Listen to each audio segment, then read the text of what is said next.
Hey everybody, how we doing? Hope we're doing okay. Chris back again with Let's Be Okay number 4. Um, Back to the recap from the last video. I was talking about, just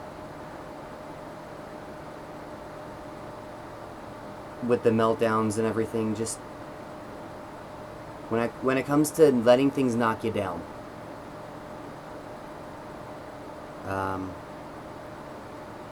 It's actually going to tie into what I'm going to be talking about in a little bit, but it's impossible to walk away from every single thing without being knocked down on your butt at least once. Speaking from the aspects of strategy and from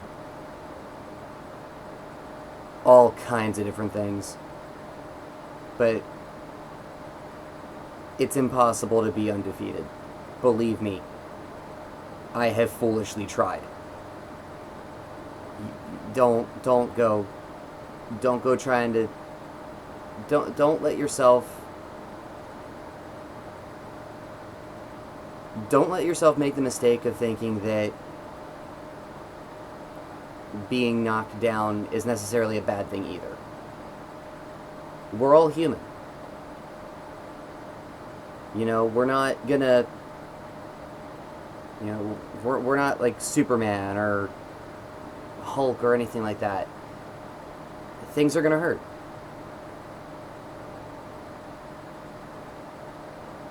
But like they say in, in so many different things everywhere, pain is kind of necessary. As much as it hurts, especially with depression, pain helps us realize that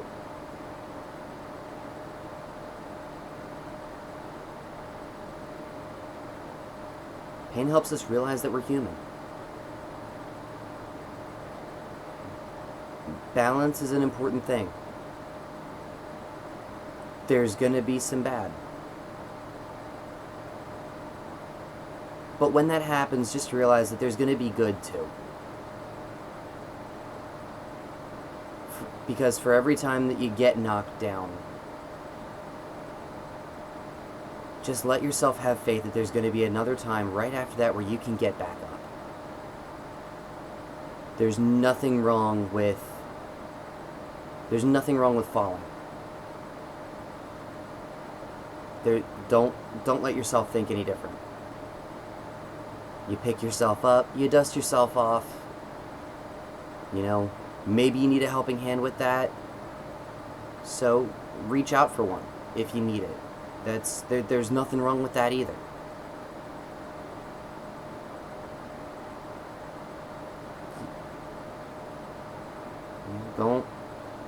And also don't face the fall alone either. Don't drag anybody down with you, but don't think that because you're the one that fell, you're the only one that should have anything to do with fixing it.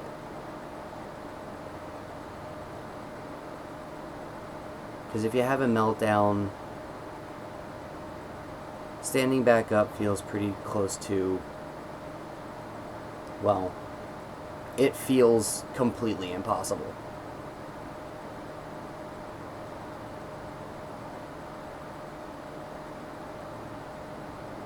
I'm not saying you should go looking to go through a meltdown, but it's not the absolute end if you go through one.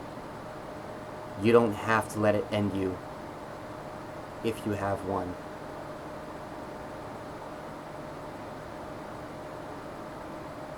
And like I said before, find a helping hand. If you feel it coming on, or anything like that, just feel free to stand back up. Feel free to reach out. Whatever helps you get back on your feet, whatever helps you get moving again. Because you're worth that. You are worth that.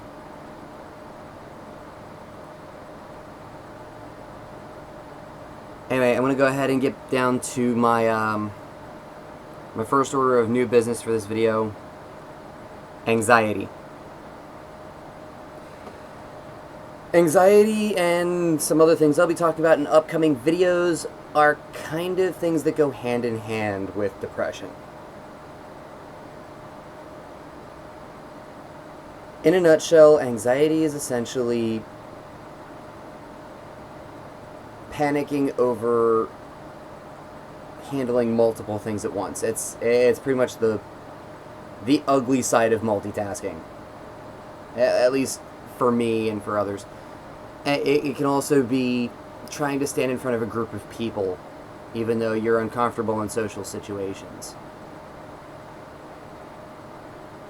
It's difficult to give it a specific definition, especially for me. I don't have like the Oxford dictionary right in front of me, so I'm not gonna bother trying to completely define it right now. But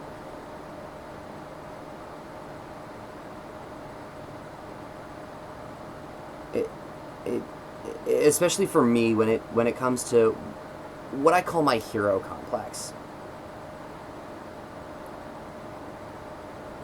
And this is something I'll be talking about in the feel-good section as well, but I want to talk about a little bit about it right now, because it's a double-edged sword. I mean, double-edged sword means it's great for moving forward, but it can come back to bite you bad. And that's kind of how this can happen. I love helping people.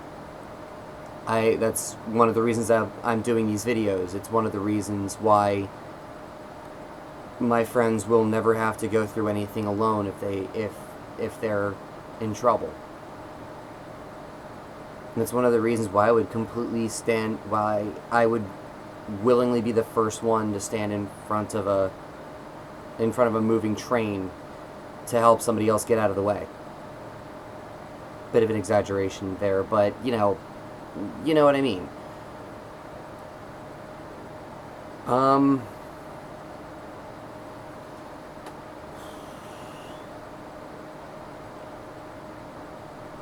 This light. I'm in a new position, so that I'm trying to get used to the way the lighting will work around here, but bear with me. I'm going to be trying out different things. Anyway,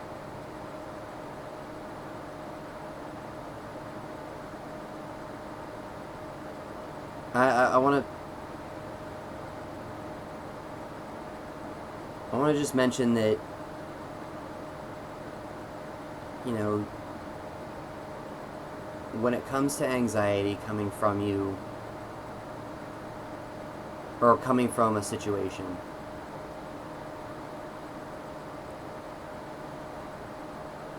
just remember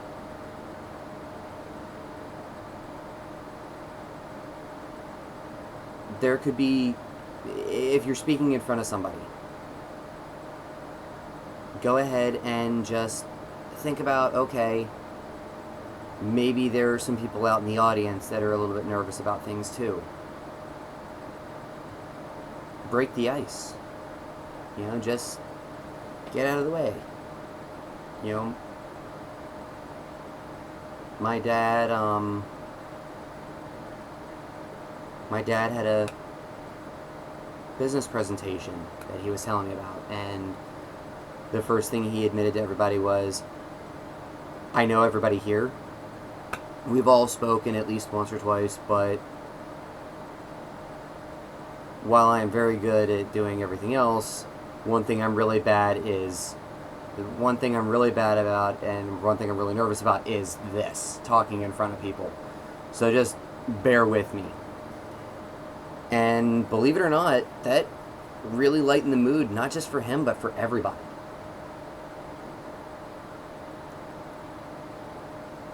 Admitting things to people you know, it's not the worst thing in the world. Admitting things in front of total strangers, yeah, it can get a little awkward just because, you know, you don't exactly know each other, but that's not the worst thing either.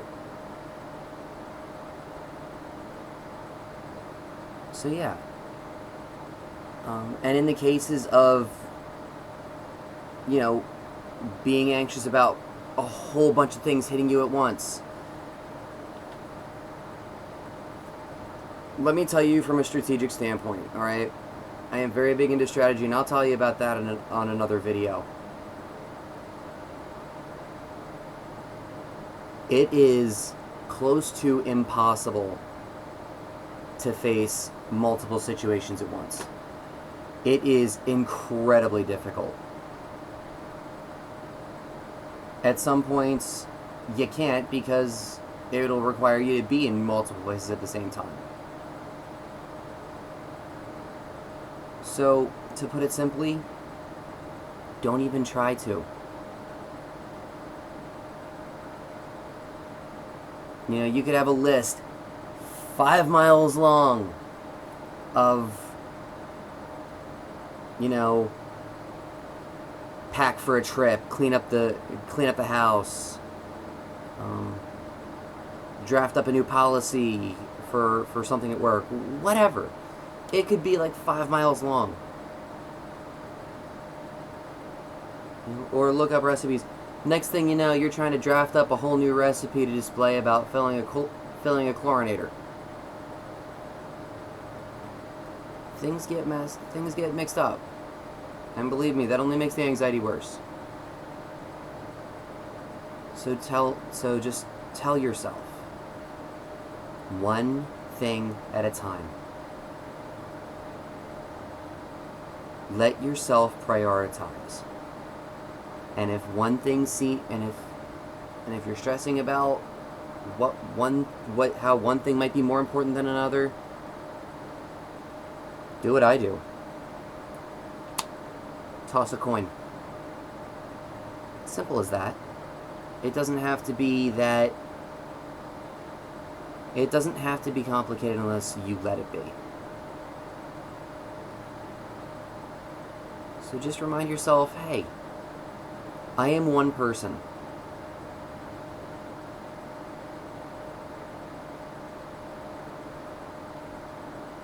And if the job is too big, or if you have to rely on other people to get things done, then say, okay,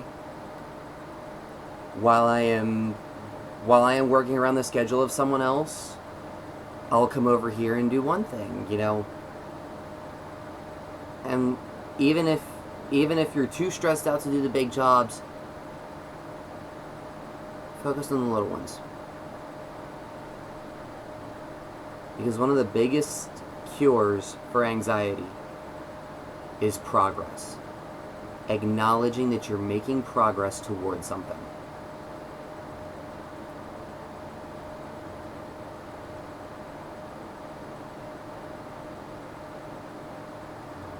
That advice and advice I'll be talking about next time, actually came from a very, very wise person I know, my employer.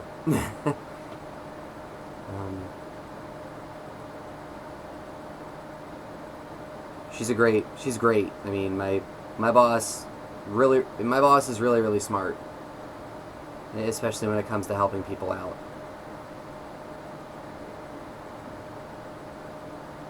And actually, it's going to tie into a bit of what I'm going to talk about next. And I'll get into the feel-good segment now. Just remember, a little bit of progress is still progress. You don't have to stress about anything else. Acknowledge that you're moving forward, and eventually the stress will fade. Believe me, on that one, I'm well aware of that fact being true. I have first-hand experience with that one.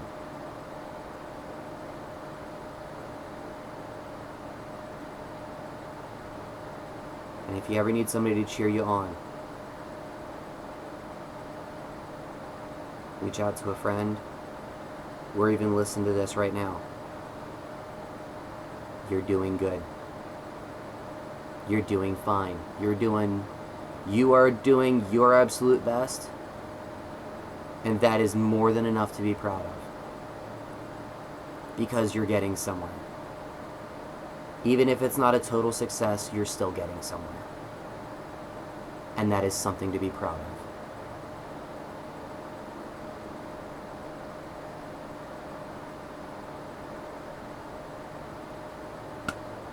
So now I want to get into the feel-good segment. I want to talk about a subject that's actually very near and dear to me, and it's a bit of what I talked about earlier, and it's heroes. Now, I'm not talking about, superheroes or anything, even though I do have a love for them, and that'll be another topic I talk about later. I'll have plenty to talk about then. Excuse me. But heroes. People that make a difference in other people's lives. I mentioned one already, my employer. She is an absolute saint. She is a fantastic, beautiful person, inside and out. She will do almost everything she can to go out of her way to help people. Total humanitarian. And she is incredibly great. She actually inspires me to do more for people. Even in the stories she's told me about, the couple of stories she's told me about times where I've more or less shown her about the same thing. I guess it's a good thing, you have somebody in your life that you're not only inspired by them, but they're inspired by you too. It's pretty cool. It's pretty nice.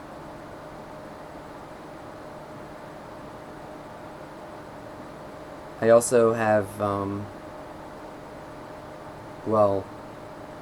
longer have, but have had 2 really, really great teachers in my life. The first one, they both taught me some very, very important skill sets that I still cherish to this day. The first one is my grandfather. He passed away, natural causes, a few years ago, back in 2013. But my grandfather taught me one of the greatest philosophies I've ever had. And it's that there's no such thing as a cost that's too great, as long as you're doing what you feel is right.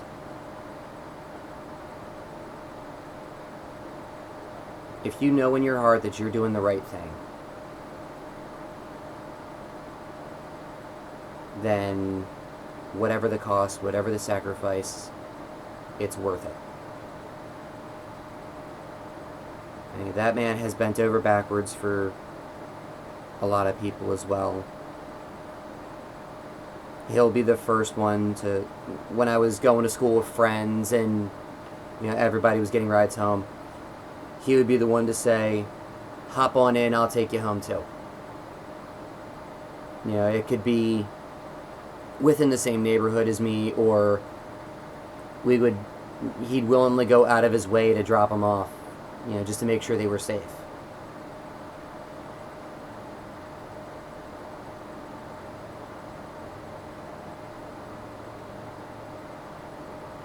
Sorry. I still kind of miss him.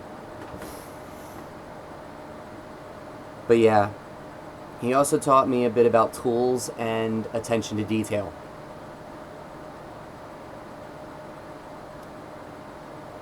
Something that I still utilize when it comes to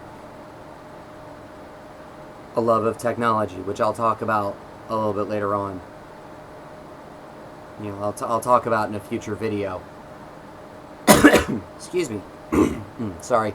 Just getting over being sick, too, by the way. But yeah.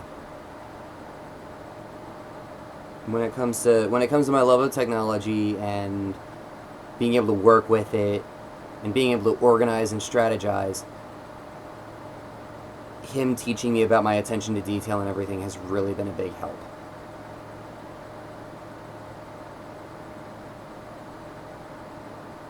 The other of my greatest teachers is my late mentor.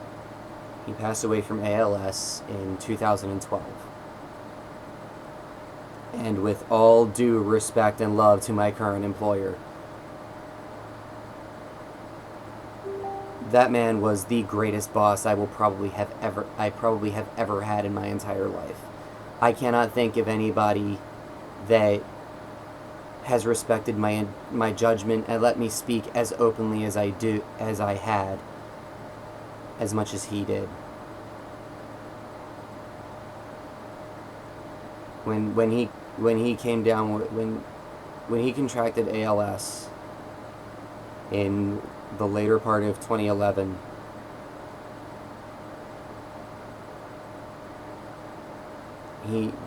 it wasn't diagnosed right away. Everybody was thinking it was other things that were going on. But he taught me about effort, and he showed me how to tap into my greatest form of strength, and that's just the desire to help. You know, focusing on the moment, but being very perceptive. He actually showed me how to use my ADHD to be the best lifeguard I can be. And it was great. It was, it opened my eyes, and I was able to train myself to not only get mentally stronger, but physically as well. I mean, before working for him, I was a scrawny little stick. It was, ooh, I was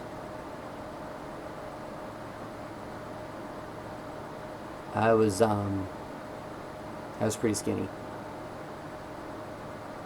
But yeah. It's important to have people like that in your life. It's important to have people that you look up to. And I'll be talking about more and more people, more and more things and more people in later videos. This one's already going on long enough. I'm already hitting like almost 23 minutes. So I'm going to go ahead and wrap it up, because there will be other heroes I talk about as well. But those three helped me shape the core of who I am.